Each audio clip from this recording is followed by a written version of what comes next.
बिस्मिल्लाहिर्रहमानिर्रहीम। मेरी बहू सिर्फ बेटे जनती थी और हर बार हामला होते ही कहती कि मैं इस बार भी बेटा जनूंगी, और हैरत अंगेज तौर पर वो वाकई बेटा ही जनती।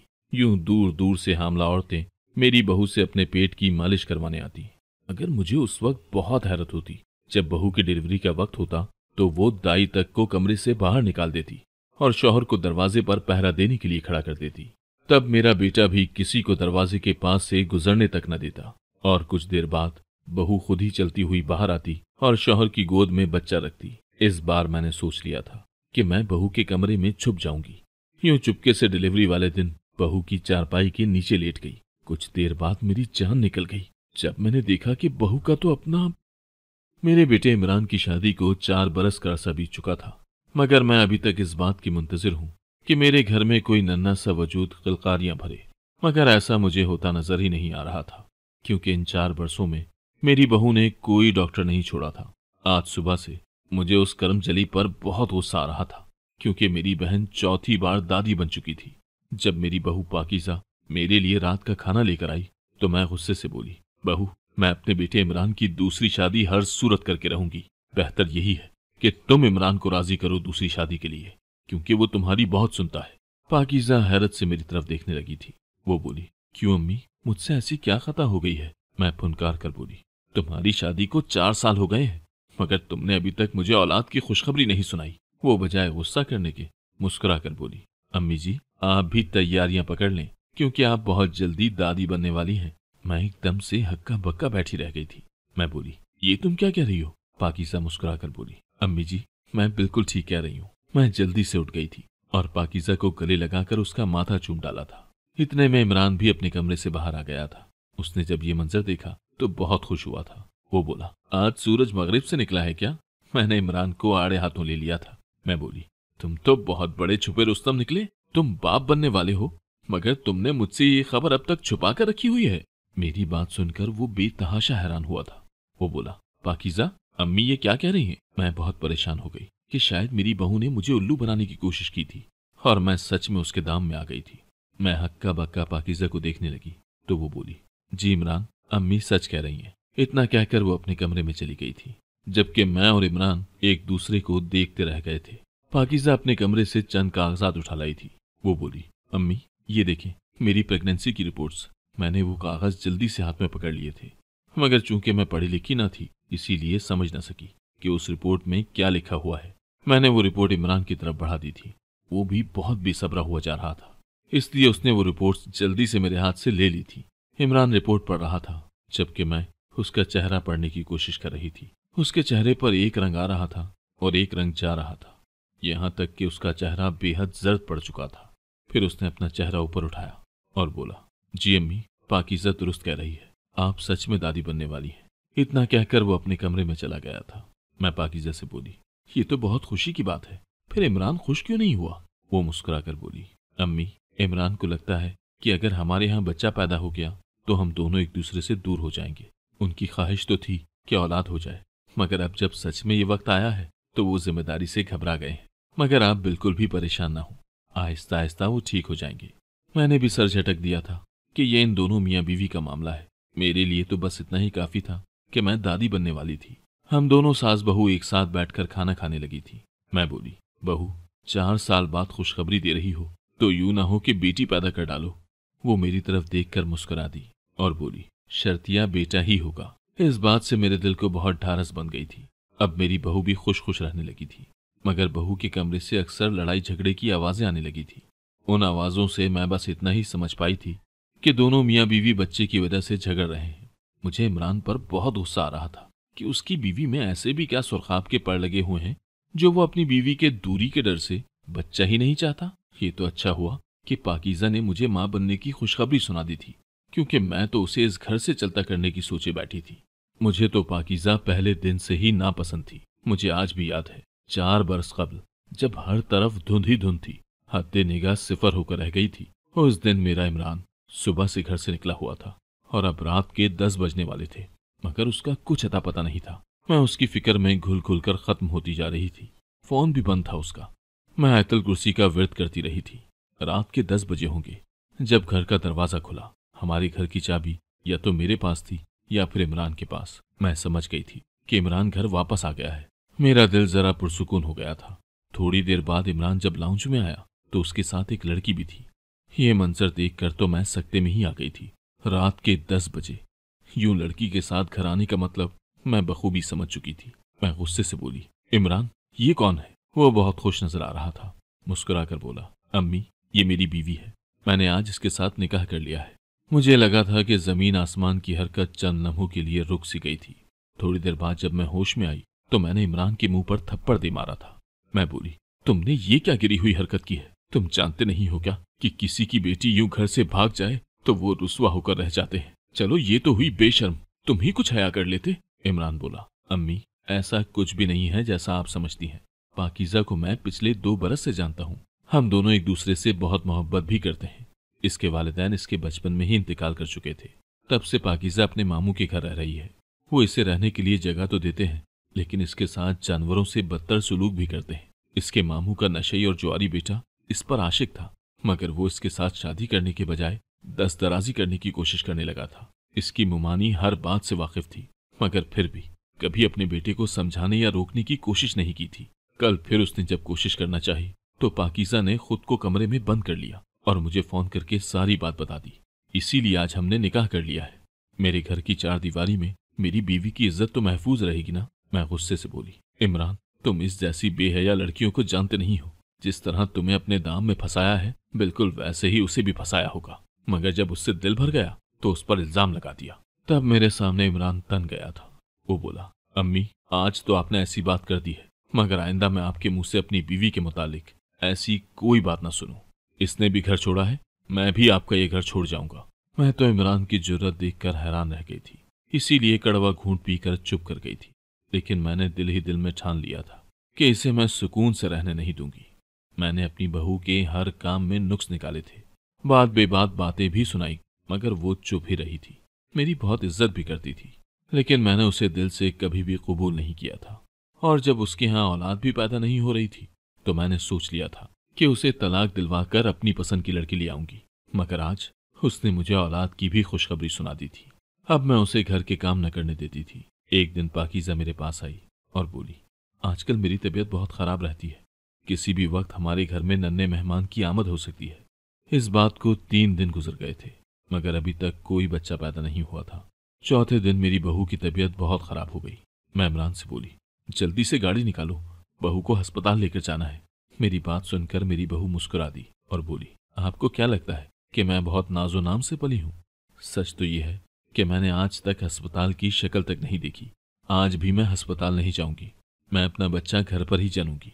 मैं खुश हो गई कि चलो ये तो अच्छा हुआ कि मेरे बेटे को अस्पताल का खर्च बर्दाश्त नहीं करना पड़ेगा। मैंने झटपट दाई का इंतजाम कर लिया था। दाई जब आई तो मेरी बहू अपने कमरे में बच्चे के पैदाइश के अमल से गुजर रही थी, जबकि मेरा बेटा दरवाजे पर खड़ा पहरा दे रहा था। मैं बोली, इमरान जल्दी से पीछे हट जाओ, दाई आ गई है। अब बहुत जल्द तुम अपने बच्चे को अपनी गोद में खिलाओगे। इमरान बोला, अम्मी आपने खामखा दाई को बुला लिया है, पाकीज़ा अपना बच्चा खुद ही जनना चाहती है। मैं हैरान हुई और बोली, इमरान वो फूल सी बच्ची अपना बच्चा खुद कैसे जनेगी? इमरान बोला, अम्मी मैं क्या कह सकता हूँ, ये उसकी जिद है। मैं भी चुप करके खड़ी हो गई थी। अभी थोड़ी ही देर गुजरी थी कि निढाल सी पाकीज़ा कमरे से बाहर आ गई। उसके हाथ में बच्चा था जो उसने इमरान के सुपुर्द कर दिया था। इमरान ने वो बच्चा पकड़ा तो उसकी आंखों में आंसू आ गए थे। मुझे जब पता चला कि मेरे यहाँ पोता हुआ है तो मैं खुशी से निढाल हो गई थी। मैंने पूरे मोहल्ले में मिठाई बांटी थी। अब मेरी जिंदगी का महवर मेरा पोता बनकर रह गया था। मुझे नन्हे से अरसल से बेतहाशा मोहब्बत थी। मैं हर वक्त उसके मुतालिक ही सोचती रह जाती थी। अब मेरे दिल से पाकीज़ा की नफरत भी कम हो गई थी। हम दोनों अरसल का भरपूर ख्याल रखने की कोशिश किया करते थे। अरसल 3 माह का हुआ तो पाकीज़ा ने खुशखबरी सुना दी थी। वो बोली, अम्मी मैं माँ बनने वाली हूँ। मैं मुस्कुराती और बोली, पाकीज़ा मैं चाहती हूँ कि मेरे अरसल की जोड़ी मिल जाए। वो मुस्कुरा दी और बोली, मैं इस बार भी बेटा ही जनूंगी। बात आई गई हो गई, मगर मुझे हैरत तब हुई जब मेरी बहू ने दूसरी बार भी बेटा ही जना था। मेरा इमरान इकलौता ही था, इसीलिए मुझे हर वक्त उसकी तन्हाई की बहुत फिक्र होती थी। मेरा अरसल एक ही एक भाई था, इसीलिए मुझे हर वक्त उसकी तन्हाई की बहुत फिक्र होती थी। अब तो अल्लाह ने मेरे अरसल को भाई दे दिया था, इसलिए मेरी फिक्र कम हो गई थी। दोनों बच्चे बहुत अच्छे थे, मेरी आंखों का तारा थे। एक दिन मैं उन दोनों बच्चों के साथ खेल रही थी जब इमरान बाहर से आया था। उसने ये मंजर देखा तो न जाने उसका जी क्यों भर गया था। वो मेरी गोद में सर रखकर लेट गया। मैंने महसूस किया कि उसकी आंखों से आंसू गिर गिर कर उसके बालों में जज्ब हो रहे थे। मैं बोली, इमरान क्या बात है, परेशान क्यों हो? वो कहने लगा, अम्मी आपको ये बच्चे मुझसे ज्यादा प्यारे हैं ना? मैं हंसती थी और बोली, हाँ तुमने सच ही कहा है। वो बात तुमने नहीं सुनी क्या कि असल से मुनाफा ज्यादा प्यारा लगता है? वो बोला, अम्मी आपको ये बच्चे इतने अजीज क्यों हैं? मैं मुस्कुराकर बोली, क्योंकि ये मेरे इमरान के बच्चे हैं, ये मेरा खून है। वो मुस्कुरा दिया और उठकर अपने कमरे में चला गया। अब इमरान के घर तीसरे बच्चे की पैदाइश मुतवक्के थी। मैं बोली, पाकीज़ा मेरी ख्वाहिश है कि इस बार बेटी पैदा हो। वो मुस्कुराकर बोली, अम्मी इस बार भी बेटा ही होगा। और फिर जैसा उसने कहा था वैसा ही हुआ था। तीसरी बार भी हमारे घर बेटा ही पैदा हुआ था। मैं बेइंतहा खुश थी। मेरी बहन की बहू के घर बेटियां ही पैदा होती थी। इस बार जब उसकी बहू हामला हुई तो मैं मुस्कुराकर बोली, नजमा अपनी बहू को मेरी बहू का झूठा खिला दो, क्या पता कि बेटा हो जाए। ये बात मैंने सरासर मजाक में की थी, मगर अगले ही दिन उसकी बहू हमारे घर आ गई थी। वो पाकीज़ा से बोली, आप हमल के दौरान ऐसा क्या खाती हैं कि आपके घर बेटा पैदा होता है? वो मुस्कुराकर बोली, मैं वही खाती हूँ जो सब खाते हैं। तो वो मेरी बहू के सामने रोने लगी थी और बोली, अगर इस बार भी मेरे यहाँ बेटी पैदा हो गई तो मेरा शौहर मुझे तलाक दे देगा, आप मेरी मदद करें। मेरी बहू बोली, मैं तुम्हारे पेट पर मालिश कर देती हूँ, इस बार इंशाअल्लाह तुम्हें बेटा ही होगा। वो मेरी बहू की बात सुनकर बेहद खुश हो गई थी और खुशी खुशी अपने घर लौट गई थी। कुछ अरसे बाद मुझे पता चला कि मेरी बहन के घर पोता पैदा हुआ है। उस दिन के बाद से तो अब हर वक्त मेरी बहू के कमरे के आगे औरतों की लाइन लगी रहती थी जो बेटे की ख्वाहिशमंद थी। मेरी बहू से पेट की मालिश करवाने के लिए आने लगी थी।